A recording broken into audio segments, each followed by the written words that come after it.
Oke, apa slide-nya udah kelihatan? Sudah. Oke. Tanpa menunggu lama-lama, kita langsung mulai aja ya.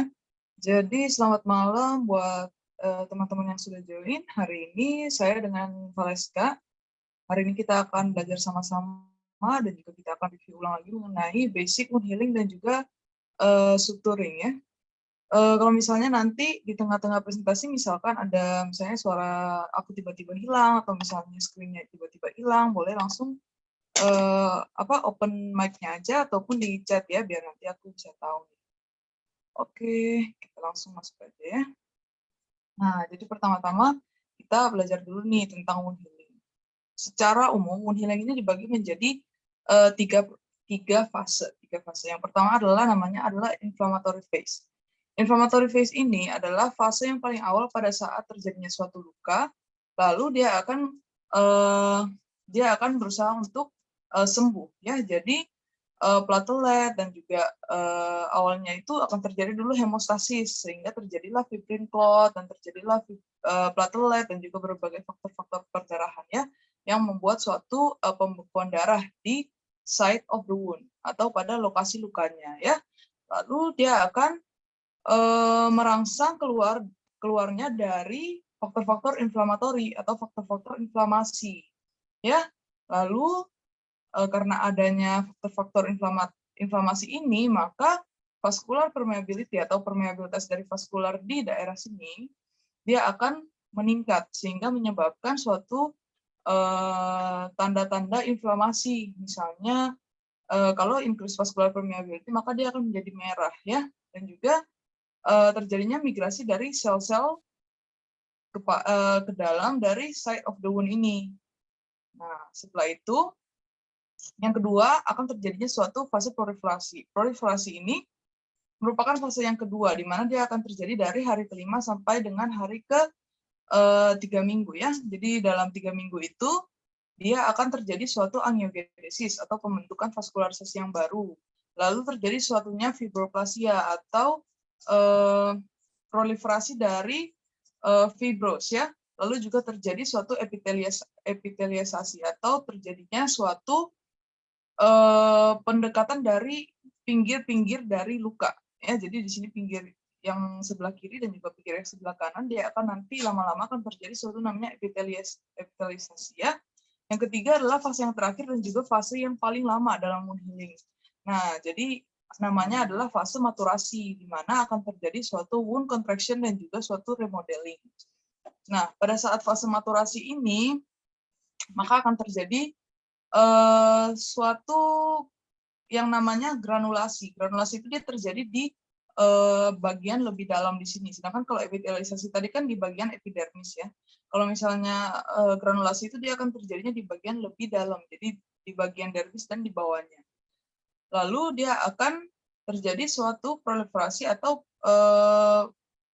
peningkatan dari kolagen. Seperti yang kita tahu, kolagen kan ada beberapa tipe ya. Jadi di fase maturasi ini, kolagen yang awalnya adalah tipe 3, dia akan digantikan menjadi tipe 1, di mana dia akan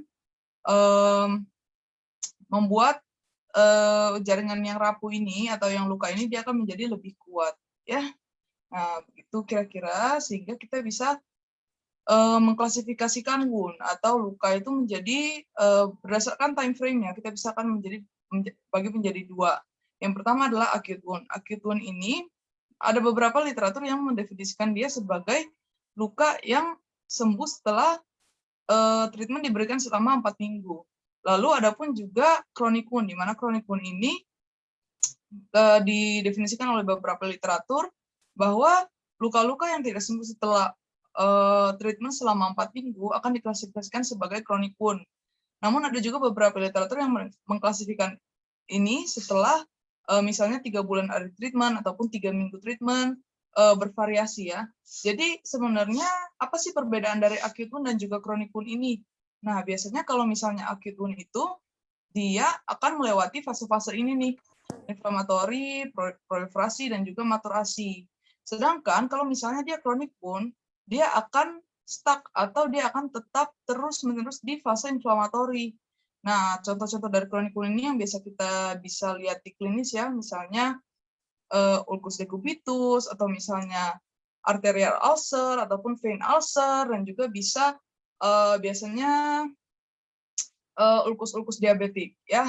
Kalau misalnya acute wound, yang paling sering itu adalah misalnya insisi setelah pembedahan misalnya, ataupun juga suatu luka laserasi yang akut, dan biasanya kita akan lakukan suatu suturing sehingga dia akan mengalami healing ya yang cepat. Nah, healing of wound pun sendiri dibagi menjadi 3. Biasa mungkin kalian udah pernah dengar nih, ada namanya healing by primary intention, ataupun healing by secondary intention, ataupun healing by tertiary intention. Nah, kalau misalnya primary intention ini, seperti yang bisa kita lihat di gambar ya, healing by primary intention itu adalah kita merangsang penyembuhan luka dengan menutup tepi luka atau mempertemukan tepi luka ini. Biasanya ini kita paling banyak dapat misalnya pada itu luka insisi surgikal, ataupun pada vulnus skisum misalnya, atau vulnus laceratumnya biasanya kita akan jahit ya, di mana kita akan mempertemukan edges dan kita akan merangsang terjadinya suatu epitelialisasi ya. Pada healing by primary intention ini dia akan mengalami penyembuhan dengan skar yang lebih minimal. Nah, tapi gimana caranya kita memilih bahwa luka ini kita akan sembuhkan dengan primary intention, ataupun dengan secondary intention, ataupun dengan tertiary. Nah, biasanya kalau primary intention itu adalah untuk luka-luka yang terjadi sayatan, baik itu sayatan dari operasi ataupun sayatan dari suatu trauma ya. Biasanya kita akan lakukan suatu healing by primary intention, sehingga pada luka-luka yang bersih kita pilih dengan primary intention atau dengan sutur ya, dijahit. Kalau misalnya untuk secondary intention ini perbedaannya apa? Nah, kalau healing by secondary intention ini kita akan lebih inginkan dia terjadi suatu granulasi ya. Jadi dia akan terbentuk suatu jaringan granulasi dari bagian dalam sini.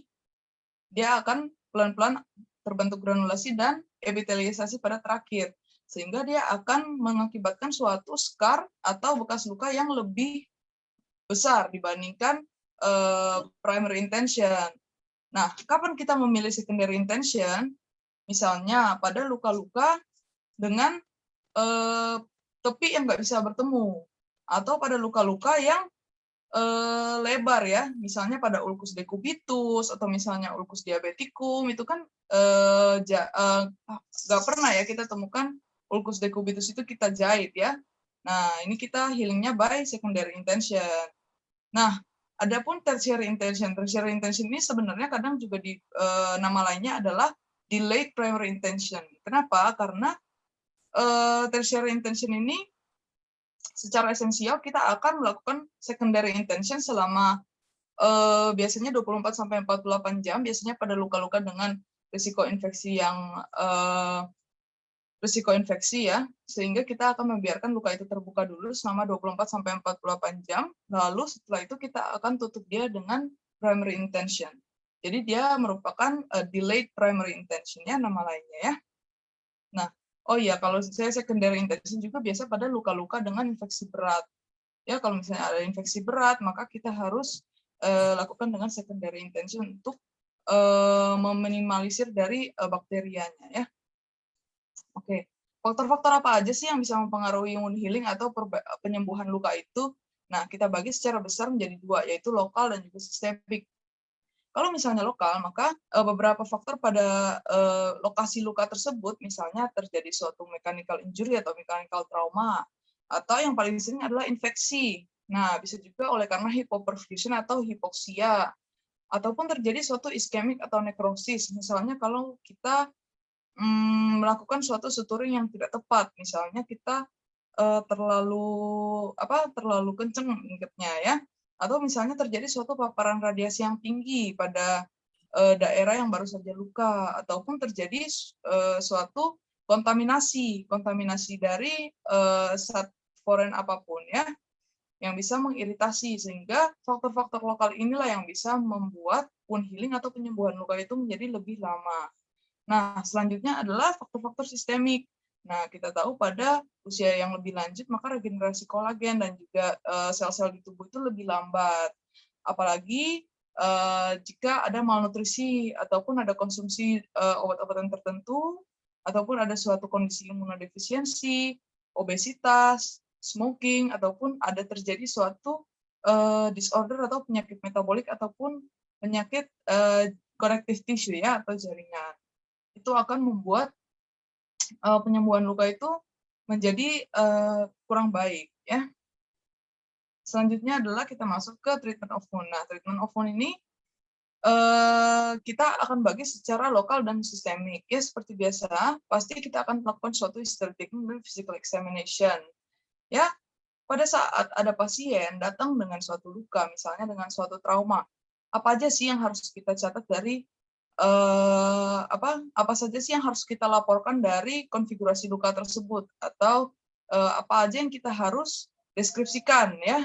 Ini ada beberapa poin yang harus ada dalam laporan kita, yaitu lokasinya di mana, misalnya atregio mana, atregio brachii atau atregio toraks, dextra atau sinistra ya. Jadi toraks misalnya anterior atau posterior.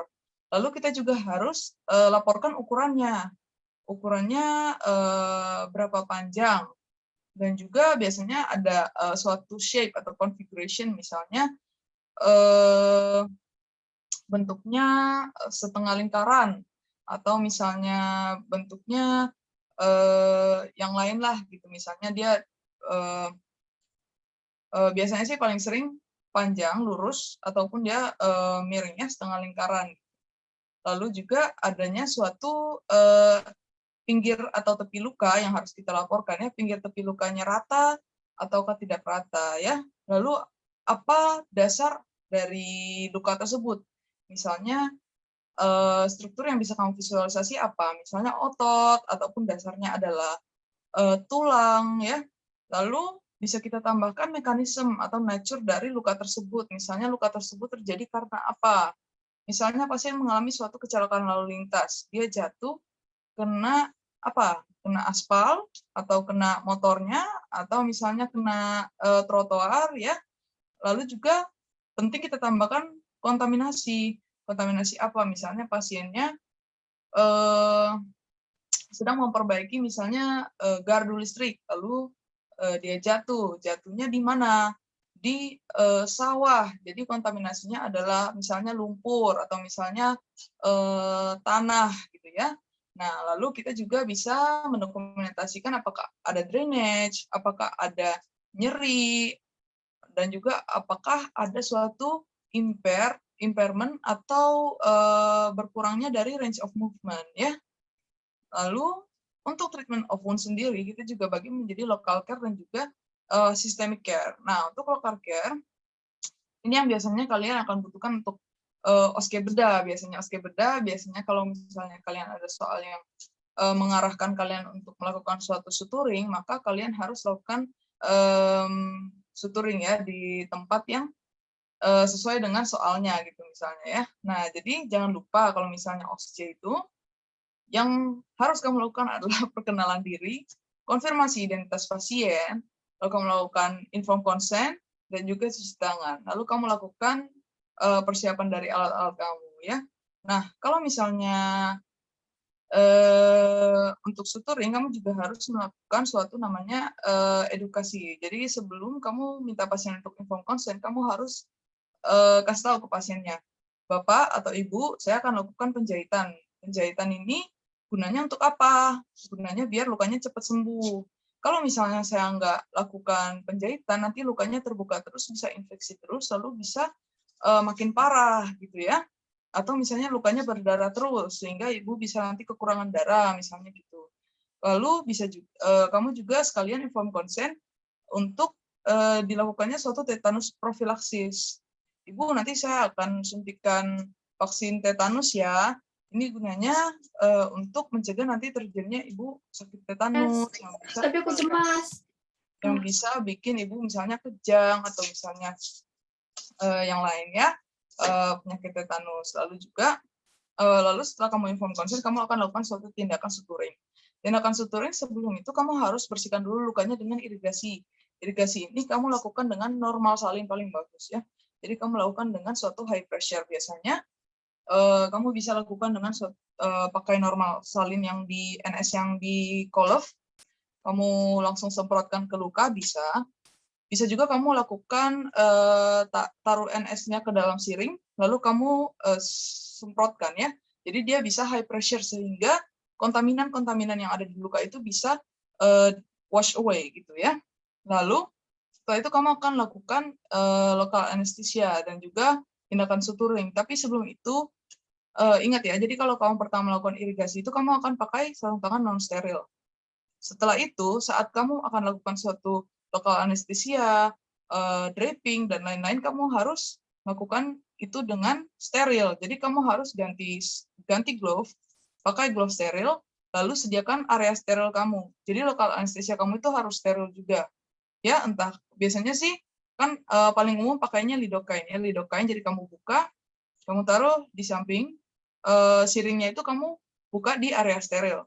Sehingga setelah kamu pakai glove steril, kamu sisa narik tuh lidocaine-nya ya, jadi tetap steril ya.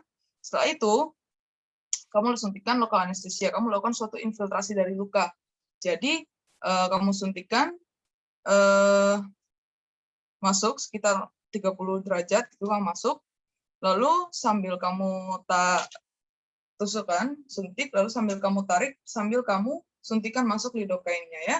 Kamu lakukan di 4 arah luka. Dan juga paling penting pokoknya kamu lakukan di daerah-daerah yang akan kamu sutur karena biar nanti pasiennya nggak merasakan nyeri ya. Lalu setelah itu kamu lakukan suatu disinfeksi dari area yang kamu mau sutur. Biasanya sih pakai povidone iodine ya, betadine. Kamu dengan kasus steril kamu akan pakai klem, lakukan suatu disinfeksi sirkuler keluar. Lalu setelah itu kamu lakukan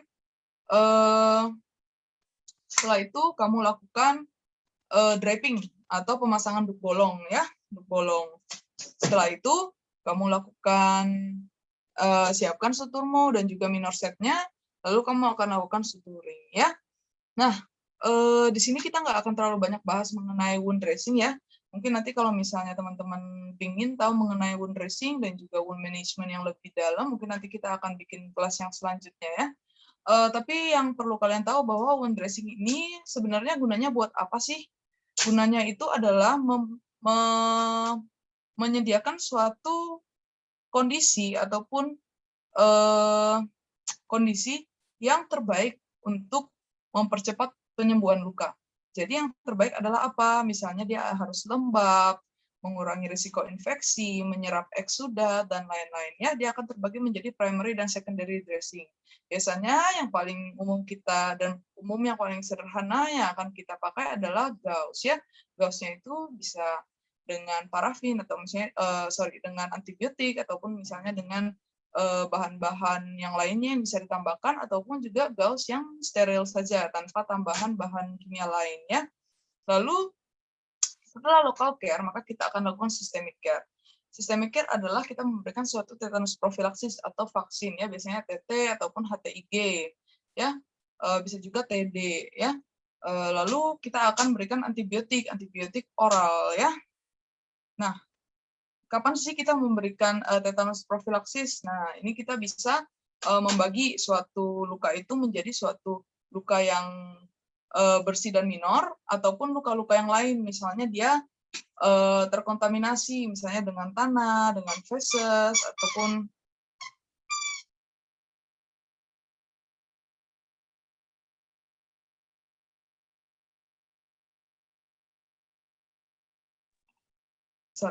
ataupun dengan saliva, ataupun misalnya pada pasien-pasien yang datang dengan misalnya vulnus morsum misalnya, ataupun animal bite ya. Lalu kita akan lakukan suatu history taking, apakah pasien sudah pernah memiliki tetanus diphtheria series yang lengkap. Nah, kalau misalnya pada clean and minor wound, Jika misalnya dosis terakhir dia adalah dalam 10 tahun yang terakhir, maka kamu nggak akan memberikan vaksin. Namun kalau misalnya vaksinnya lebih dari 10 tahun, kamu harus berikan vaksin. Ataupun dia juga belum pernah divaksin tetanus dan difteri, ya, kamu berikan vaksin. Kalau misalnya pada pasien-pasien dengan luka yang kotor, ya, yang nggak clean dan nggak minor, dia akan masuk di sebelah sini, ya. Jadi ini perbedaannya sama, pertanyaannya sama. Cuman perbedaannya adalah kalau dia clean minor wound, dia adalah dosis terakhir dalam 10 tahun terakhir. Sedangkan kalau misalnya pada all other wounds, dia akan dalam 5 tahun terakhir, ya. Yang diberikan apa aja? Biasanya sih kita berikan TT, ya. Tapi kalau di Amerika mereka lebih suka TD, yaitu difteri dan tetanus, ya. Biasanya di sini kita berikan tetanus toxoid, dan juga jangan lupa berikan HTIG 250 unit, ya.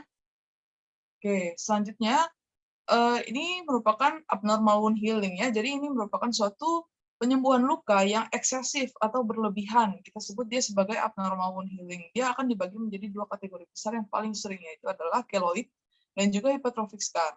Bedanya apa sih? Biasanya kalau kita lihat secara sekilas pun mirip-mirip sebenarnya. Tapi secara intinya bahwa keloid ini dia ada faktor genetik di dalamnya, ya. Kita bisa lihat di sini kalau misalnya ada ras-ras yang lebih berisiko untuk develop keloid, ya. Lalu dia juga ada suatu peran genetik di mana dia akan diturunkan dengan autosomal dominan, ya. Nah, bedanya biasanya kita bisa lihat bahwa kalau keloid itu dia akan misalnya jika terjadi suatu insisi, dia akan terjadi lebih dari insisi itu, lebih dari luka itu, lebih dari luka awal.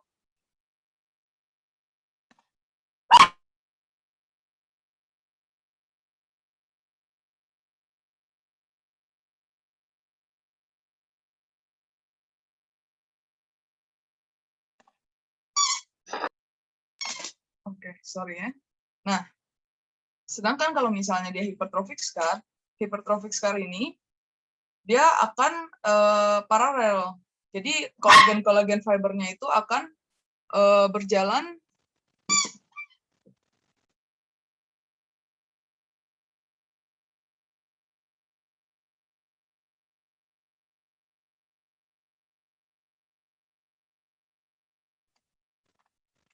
sorry ya.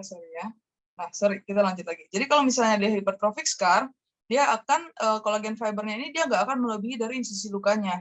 Jadi dan juga jaraknya itu dia nggak akan irregular. Dia akan reguler dengan kolagen fibernya, ya. Jadi inilah 2 abnormal wound healing yang paling sering kita lihat, ya. Treatmentnya pun macam-macam dan juga masih dalam penelitian untuk treatment yang akan lebih efektif ataupun lebih modern, ya. Biasanya sih kita akan lakukan suatu terapi dengan suatu terapi kombinasi, apakah antara surgical ataupun injeksi intralesi, ataupun kita lakukan suatu biasanya pemasangan patch gel, ya, biasanya, ya. Oke, selanjutnya kita masuk ke dalam suturing. Nah, suturing ini topik yang sangat sering dibahas ya dalam stase berdaya dan juga memang esensial dan perlu untuk sebagai kompetensi dokter umum, ya. Jadi aku yakin teman-teman semua udah punya minor set, ya. Jadi minor set kita ini isinya apa sih? Nah, kurang lebih isinya seperti ini, ya. Jadi ada forceps, ini pinset, ya. Jadi kita sebut ada gunting itu biasanya secara umum ada 2 untuk benang ataupun untuk jaringan. Lalu ada needle holder, ada clamp, dan juga ada handle dari blade, dan juga ada surgical blade-nya, lalu ada instrumen tray-nya, ya. Nah, selanjutnya gimana sih caranya kita memasang blade ke handle clamp, ya. Jadi biasanya ini biasanya kita kalau misalnya teman-teman koas sekarang asistensi di OT misalnya untuk operasi, biasanya kita nggak akan melakukan ini karena udah dilakukan oleh asisten perawat, ya. Tapi kalau misalnya teman-teman di puskesmas atau misalnya teman-teman akan melakukan suatu tindakan bedah minor sendiri, maka teman-teman akan melakukan ini sendiri. Jadi penting ya kita tahu gimana caranya ya. Sebenarnya nggak susah sih caranya. Ini seperti dengan ilustrasi di sini, kalau teman-teman bisa lihat, kita akan pakai suatu klaim ya. Klaimnya biasa aku suka pakainya yang agak klaim yang bengkok ya. Jadi dia akan sesuai dengan kurvatura blade-nya. Kita akan ambil lalu kita akan jadi blade sama handle itu harus sepasang ya, maksudnya sesuai. Jadi kita akan lakukan suatu pemasangan, kita insersi ke dalam bagian yang ini, lalu kita dorong turun sampai ada suara klik. Nah, pada saat suara klik itu, teman-teman akan bisa merasakan bahwa blade-nya ini sudah terpasang di handle-nya ya.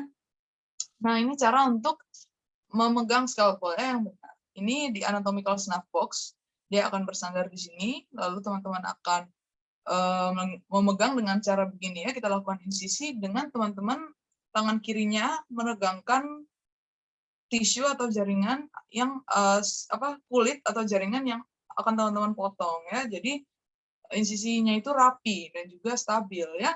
Nah, setelah kalian melakukan bedah minor, maka kalian harus mengeluarkan lagi dong blade-nya dari handle-nya. Nah, kalian klaimnya itu di bagian sini. Lalu dengan klaimnya itu kalian akan angkat sedikit bagian bawahnya, kalian angkat sedikit lalu kalian slide keluar ya dengan hati-hati. Nah, selanjutnya ada needle holder. Needle holder ini biasanya kalau kalian di OT atau di OT biasanya kalian akan lihat setnya itu bahwa gunting yang handle-nya di bagian sininya itu warna emas, itu biasanya needle holder. Ataupun kalian bisa lihat di dalamnya yang paling umum adalah yang ada garis di dalamnya. Kalau kalian lihat minor set kalian, kalau misalnya dia kan bentuknya seperti klem. Lalu kalau kalian lihat di dalamnya ada garisnya gini, nah itu biasanya itu yang needle holder ya. Nah, needle holder ini kita pakai untuk tentunya memegang jarum untuk sutur ya. Jadi kita pegangnya adalah di sepertiga proksimal dari needle body di sini ya. Lalu di ujung dari needle holder kita. Jadi jangan di sini. Jangan di sini. Biasanya paling enak adalah di sepertiga distal ya atau sampai ujung. Nah, selanjutnya ada pinset. Pinset ini terbagi jadi anatomis dan chirurgis. Kalau misalnya anatomis, dia nggak bergigi ya. Biasanya kita pakai itu untuk jaringan-jaringan yang lebih fragile, misalnya pada usus atau misalnya pada subcutaneous tissue ya. Kalau misalnya pada kulit, pada saat kita lakukan suturing, biasanya kita akan lakukan dengan pinset chirurgis atau pinset yang memiliki gigi ya, biar kulitnya lebih nggak tercrush gitu lah. Kalau misalnya ini klaim ini juga ada dua, biasanya ada yang lurus ataupun ada yang bengkok ya. Biasanya kita jarang pakai kalau misalnya lagi suturing, biasanya dipakai ini dalam OT ya, kalian dalam intraoperasi. Lalu ini ada gunting. Gunting ini biasanya yang paling sering kita akan pakai adalah untuk gunting benang ya. Jadi biasanya kalau kalian asistensi nih dalam OT ya, kalian harus tahu nih gimana cara gunting benang, karena sebelum kita dikasih untuk mencoba jahit, kalian akan biasanya disuruh gunting dulu ya. Nah, jadi caranya adalah kalian akan pegang gunting ya. Oh iya, semua instrumen ini kalian pegang dengan digiti 1 dengan digiti 4 ya. Lalu di interferonial 1. Jadi jangan guntingnya itu masuk sampai sini ataupun di sini. Paling bagus adalah di sini. Ya, jadi kalian akan pegang, lalu jari telunjuk kalian itu akan berada di tengah dari guntingnya sehingga akan bertujuan untuk stabilisasi ya. Lalu kalau misalnya kalian tremor di tangan kanan, maka kalian bisa pakai tangan kiri untuk mencoba menstabilisasi untuk lebih stabil ya. Seperti di gambar ini. Lalu kalian arahkan lurus, lalu miringkan 45 derajat, lalu kalian potong ya. Kalau misalkan untuk sutur yang akan dilepas atau yang akan di-off, maka kalian akan meninggalkan sekitar setengah atau sampai 1 cm dari suture tailnya. Sedangkan kalau misalnya untuk sutur yang akan terkubur di dalam, maka kalian akan meninggalkan cuma sedikit aja. Jadi di atas simpulnya kalian langsung potong ya. Nah, Selanjutnya kita akan lihat mengenai needle dan juga sutur ya. Jadi needle ini dibagi berdasarkan banyak ya klasifikasinya dan jenis-jenisnya banyak tentunya. Nah, yang pertama itu adalah dari bentuknya. Bentuknya itu ada 1/4, 3/8, setengah, ataupun 5/8. Ya, ada pun juga yang lurus. Cuma ini jarang sekali kita lakukan, kita pakai misalnya. Ya. Biasanya sih yang paling banyak kita pakai adalah setengah dan 3/8 yang paling banyak umum yang kalian akan temukan di klinis ya. Lalu untuk needle point ini sebenarnya dari pembagian besarnya akan dibagi cuma menjadi 2, non cutting dan juga cutting ya. Biasanya kalau misalnya non cutting, biasanya kita akan pakai bukan blunt, taper point. Taper point ini kita pakai untuk jaringan usus ataupun misalnya soft tissue ya. Kalau misalnya untuk kulit, maka kita akan pakai yang cutting. Cutting ini biasanya kita akan pakai ini regular cutting ataupun reverse cutting ya. Ini dipakai untuk di kulit. Ya, kalau misalnya yang spatula lebih banyak dipakai pada operasi oftalmologi. Kalau misalnya size atau misalnya ukuran dari jarumnya, biasanya dia akan sesuai dengan suturnya. Jadi semakin besar suturnya atau semakin tebal suturnya, maka jarumnya juga akan semakin besar ya. Nah, apa sih ideal dari suture material? Nah, ini merupakan ciri-ciri dari atau karakteristik dari sutur yang baik ya. Nah, jenisnya secara besar kita akan bagi menjadi absorbable dan juga non absorbable. Lalu setelah itu kita akan bagi lagi menjadi natural ataupun sintetik. Nah, kalau misalnya absorbable dia paling banyak pokoknya terdiri cuman dari 2 sebenarnya. Natural yaitu catgut, lalu sintetik adalah protein sintetis yang dipakai. Jadi banyak protein sintetisnya itu banyak. Misalnya paling sering kita dengar adalah Vicryl. Vicryl itu Polyglactin 910 ya. Dia kalau Vicryl itu merek dagang. Lalu misalnya kita biasanya juga dengar PDS. PDS juga banyak dipakai biasanya. Ya, ini merupakan sutur-sutur yang absorbable ya, tapi dia merupakan dari protein sintetis ya. Kalau misalnya dia natural, maka biasanya kita paling banyak akan dengar adalah catgut chromic biasanya catgut chromic. Nah, ya terus habis itu kalau misalnya non absorbable, kalau yang natural adalah silkam ya. Kalau misalnya sintetik banyak juga, tapi biasanya yang paling banyak kita pakai adalah nilon atau prolen ya. Nah, selain itu juga akan dibagi nih menjadi monofilamen atau braided ya, sesuai dengan di sini. Kalau dia kuning ini misalnya monokril, PDS, dia adalah monofilamen. Sedangkan kalau misalnya dia braided itu adalah beberapa strand atau beberapa strand ya dari benang, dia akan diikat atau disatukan menjadi satu ya. Jadi pada saat kalian suture, dia sebenarnya itu bukan cuma satu, dia itu multifilamen gitu ya. Nah, ini kalau misalnya kalian lihat ya, ini kan contoh packaging dari suture ya, contoh packaging dari suture. Biasanya di sini adalah mereknya, lalu materialnya apa, dibuat dari apa, lalu ini merupakan bentuk circle dari sutur, dari needle, lalu ini merupakan cutting point dari needle, ini merupakan ukurannya. Jadi kalau misalnya kalian lihat sutur itu, misalnya biasanya di OT sih biasanya bilang gini, tolong ambilin prolen 40 misalnya. Nah, kalian lihat dari packagingnya, kalau misalnya prolen kan biasanya dipakai untuk menutup kulit, jadi dia pasti harus yang cutting. Ini di sini reverse cutting dia. Cutting, lalu 40, kalian lihat dari angkanya, lalu kalian lihat sutur materialnya di sini. Nah, penting untuk kalian ingat bahwa semakin kecil angka suturnya, misalnya Vicryl 10 dan Vicryl 30, bahwa yang lebih tebal itu adalah Vicryl 10. Ya, kalau semakin besar nomornya, maka dia akan ukurannya itu semakin kecil. Ya, biasanya kalau misalnya di klinis untuk luka-luka sederhana atau misalnya untuk menutup insisi ya, biasanya kita lakukan penjahitan dengan 3 ataupun 4 ya, 3.0 atau 40 ya. Kalau misalnya untuk operasi-operasi yang lebih mikro, misalnya pada operasi-operasi mata gitu ya, biasanya mereka akan pakainya itu 9, atau pada operasi-operasi vaskuler akan memakai kacamata ya, sehingga dia akan makainya ukuran misalnya 7 atau 8 gitu ya. Biasanya sih kalau yang dari semua yang di sini, biasanya kita paling banyak pakai adalah catgut, chromit, vicryl, sama silk. Tapi silk ini dia memiliki kerugian, biasanya dia akan mengakibatkan suatu reaksi inflamasi pada kulit ya, sehingga biasanya dia kurang bagus untuk arah kosmetis. Kalau misalnya kita mementingkan kosmetis, maka kita biasanya lebih prefer buat pakai Prolene ya. Oke, selanjutnya suturing teknik. Suturing teknik ini yang harus kalian benar-benar tahu dan benar-benar bisa ngelakuin adalah cuma ini satu biasanya ya, simple interrupted suture. Simple interrupted suture ini paling simple dan juga paling umum ya untuk kita kerjakan ya. Jadi kalian lihat di sini.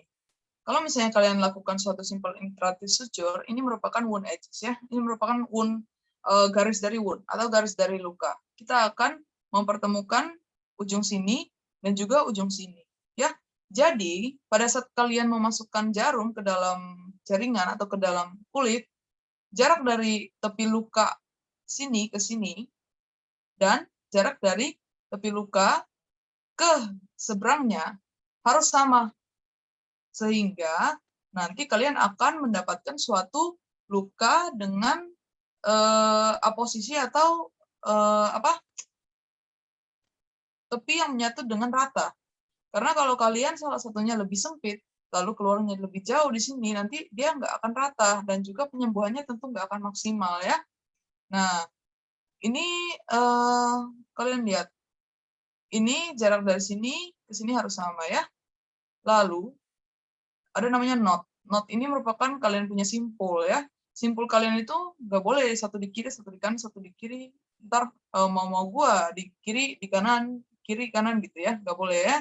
Jadi disatukan di satu sisi. Kalau kalian mulainya dari kanan, berarti kalian kanan terus ya. Begitu dan seterusnya ya. Nah, gimana sih cara kalian melakukan interrupted suture ini? Kalian pertama akan lakukan posisi yang baik ya tentunya ya. Biasanya lebih enak sih mulainya dari tengah. Sehingga kalau kamu punya wound yang lebar, kamu akan mulai dari tengah dulu sehingga nanti sutur yang kamu place itu pas, nggak terlalu sempit ataupun nggak terlalu lebar ya. Dan juga pertemuan dari tepi lukanya itu lebih baik kalau misalnya kamu mulai di tengah. Jadi kamu mulai di tengah, lalu kamu kecuali kalau lukanya sudah bisa kamu posisi dengan baik ya. Jadi bukan suatu wajib lah kamu mulai di tengah. Kalau misalnya lukanya rapi, jaraknya tidak terlalu lebar, kamu bisa posisi dengan bagus, boleh kamu mulai dari samping juga boleh. Nah, lalu selanjutnya kamu akan lakukan suatu double knot. Double knot itu adalah kalau kamu pegang needle holder di kiri, needle holder di kanan, kamu akan putar 2 kali, lalu kamu akan knot. Ya, itu merupakan simpul yang pertama. Lalu simpul yang kedua, kamu cuma muter sekali. Lalu simpul yang ketiga, kamu juga cuma muter sekali. Ya, seperti itu. Minimal kamu simpul adalah 3 kali. Tapi jumlah simpul itu juga berdasarkan material yang kamu pakai. Misalnya kalau misalnya kamu pakai Prolene itu lebih licin, sehingga kamu harus simpul lebih banyak kali. Biasanya sampai 5-7 kali biasanya ya. Nah, yang penting lagi, kalian harus tahu arah kalian menarik suturnya. Jadi kalau misalnya biasanya sih gampangnya biasanya diingat adalah yang jauh kamu dekatin, yang dekat kamu jauhkan. Ya, jadi kalau misalnya kamu pertama pull, kan dia jauh. Kamu pull ke dekat, ya. Yang kedua, kamu putar sekali, yang dekat kamu putar jauhin. Kayak gitu ya. Kita lihat sebentar videonya ya. Oke. Nah, simple suture ini jangan lupa ya, kamu harus masukin jarum dan kulit itu 90 derajat ya. ininya adalah 90 derajat. Lalu kamu harus lakukan suatu posisi yang bagus dengan jarak yang sama kiri dan kanan. Lalu kamu lakukan tie 2 kali. Tuh. Oke. Ya. Seperti itu kamu lakukan traksi lalu kamu potong ya. Coba kita lihat sekali lagi. Oh ya, kalau kamu nggak bisa langsung melakukan posisi pada dua sisi, kamu bisa keluarkan dulu needle-nya di salah satu sisi, lalu kamu setelah kamu keluarkan di salah satu sisi seperti ini, dikeluarkan dulu lalu dimasukkan lagi ya. Setelah itu kamu lakukan tie knot. Jadi kamu tie 2 kali. Nah, yang tadinya di sini ditarik ke sini. Sedangkan yang tadinya di sisi sini ditariknya ke sana. Ya, coba diperhatikan.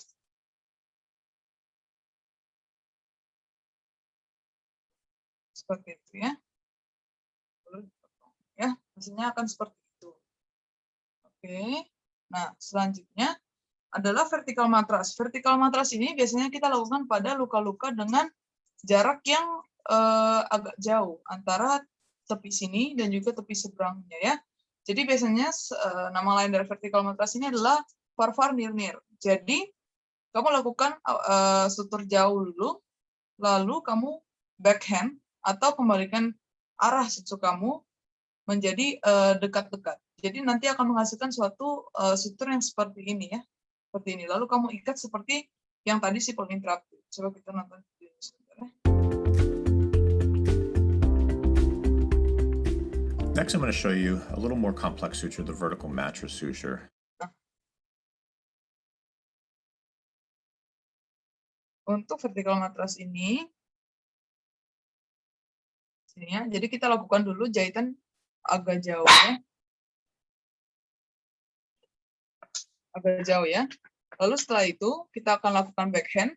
Backhand kita akan kembalikan dengan jarak yang lebih dekat.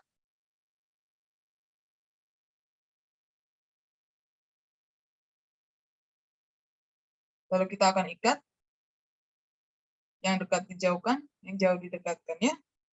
Lalu kita akan ikat knotnya. Seperti itu ya, kita lihat sekali lagi.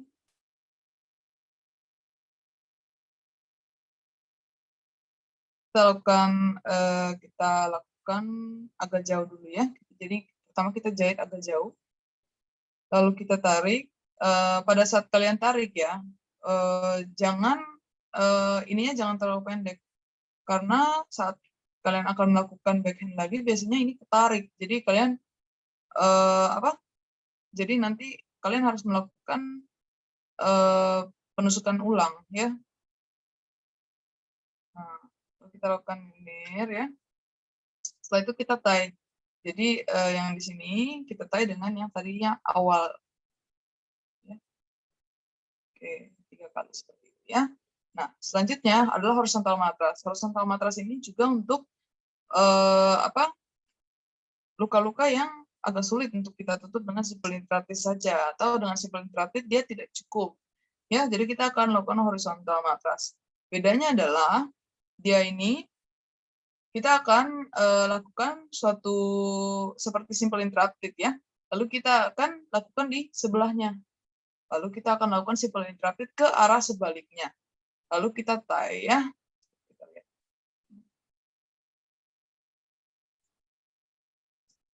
Nah.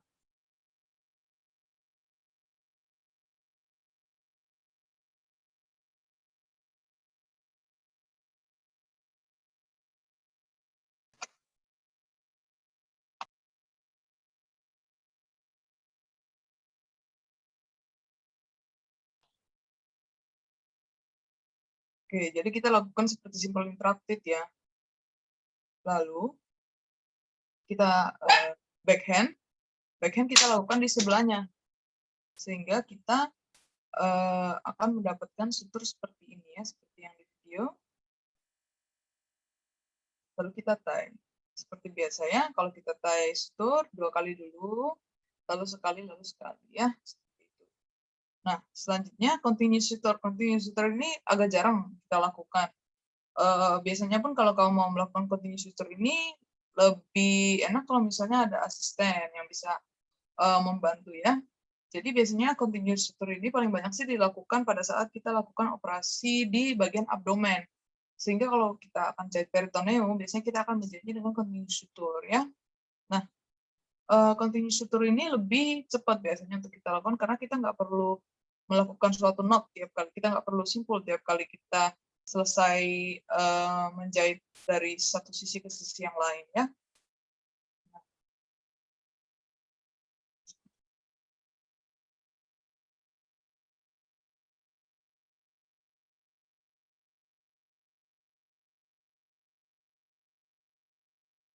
Sorry.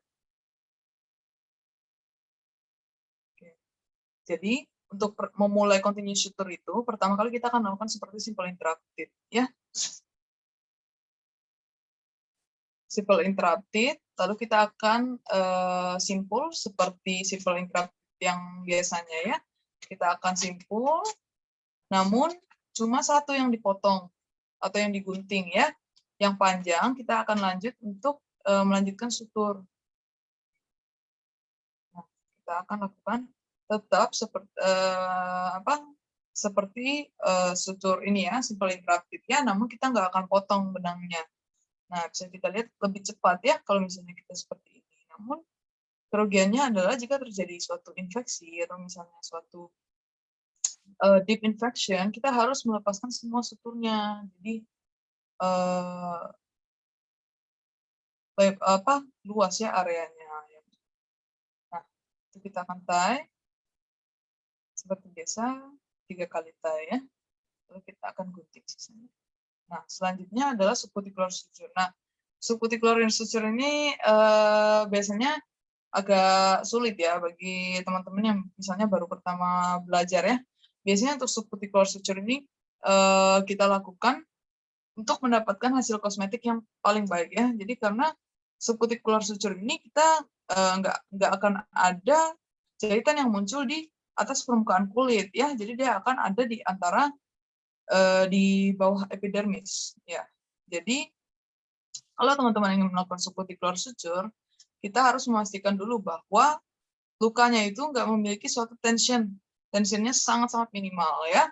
Biasanya kita akan lakukan subcuticular suture ini, lalu awalnya kita akan lakukan suatu buried knot. Buried knot itu kita akan lakukan suatu jahitan di subkutan, lalu kita akan lakukan simpul di dalam, lalu kita akan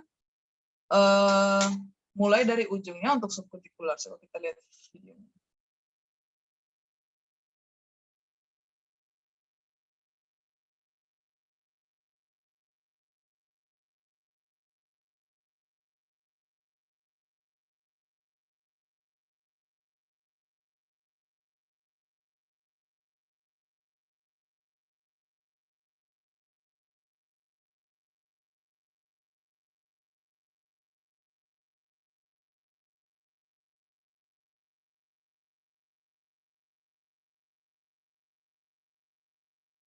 Oke, pada video ini dia nggak mulai dari buried knot ya, tapi biasanya kalau di praktek klinis kita akan mulai dari buried knot dulu, sehingga nanti hasilnya akan lebih rapi ya, lebih kuat juga.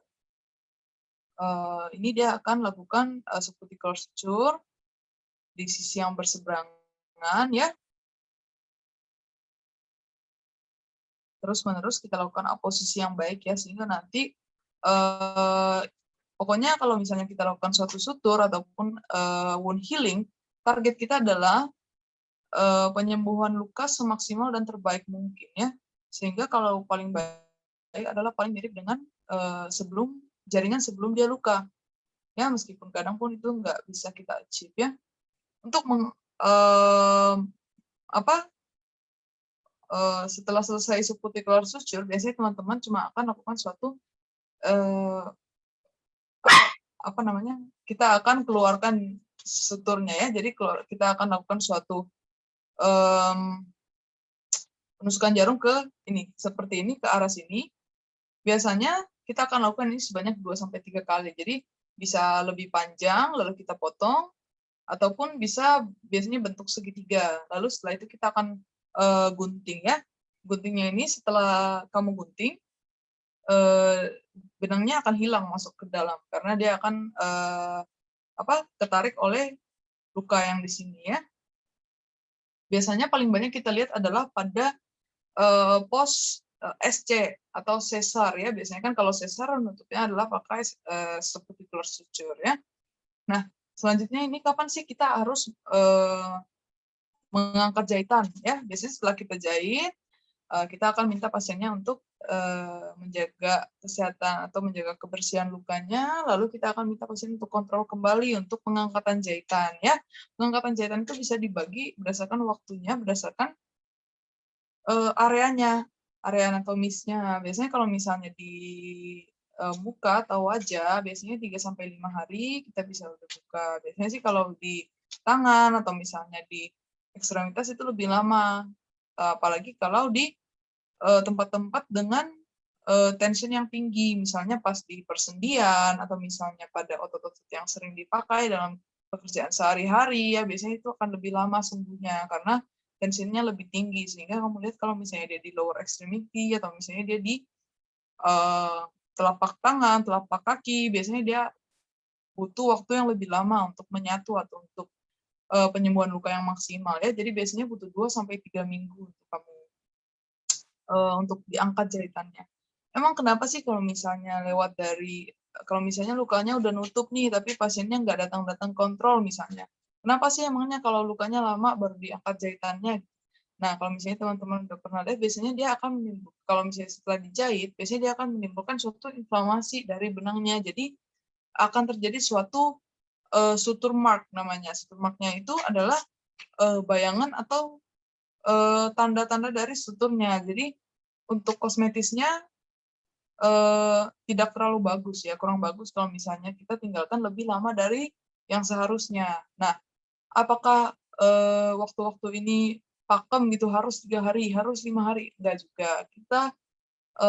Kan kita sudah tahu ada faktor-faktor yang mempengaruhi penyembuhan luka ya. Jadi pada orang-orang dengan memang faktor-faktor yang menyebabkan penyembuhan lukanya lebih lama, kita bisa pertimbangkan untuk keep atau menjaga suturnya lebih lama untuk biar lukanya bisa menyatu dengan lebih baik ya. Oke, sekian dulu untuk malam ini. Terima kasih.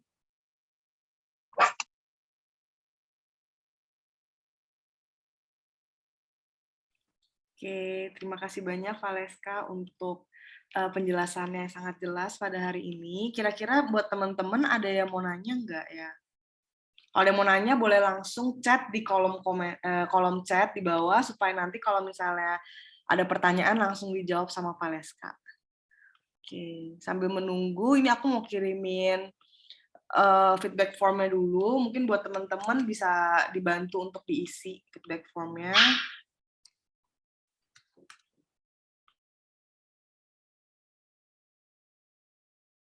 Oke, boleh nyalain kamera dulu, kita mungkin foto dulu kali ya, foto bareng dulu buat semuanya.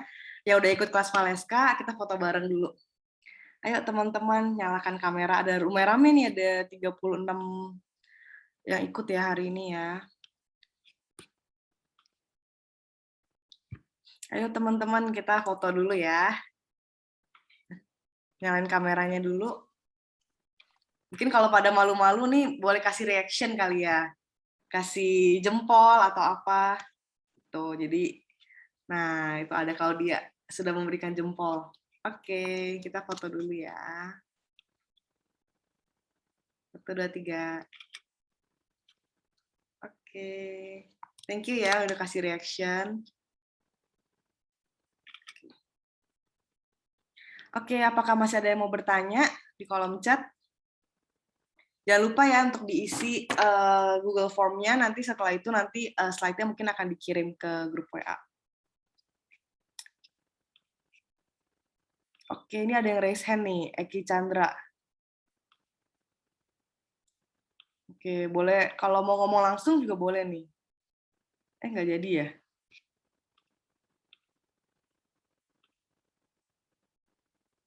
Kepencet ya Eki Chandra ya tadi. Oke deh. Apakah ada yang mau bertanya?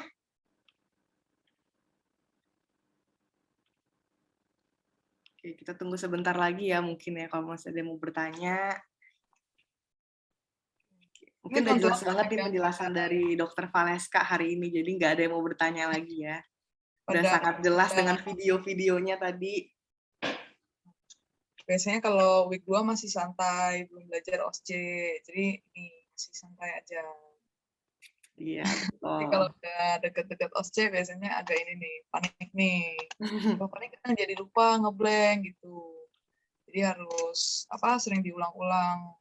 Kalau misalnya teman-teman punya kesempatan ikut operasi, lebih banyak lebih baik. Karena kalau untuk keterampilan klinis itu kita nggak bisa cuma dari teori, harus sering melakukan, maka kita akan menjadi semakin baik ya. Gitu. Betul. Oke deh, kalau misalnya kayak terlihat tidak ada yang mau bertanya ya, kalau gitu kita mungkin akhiri aja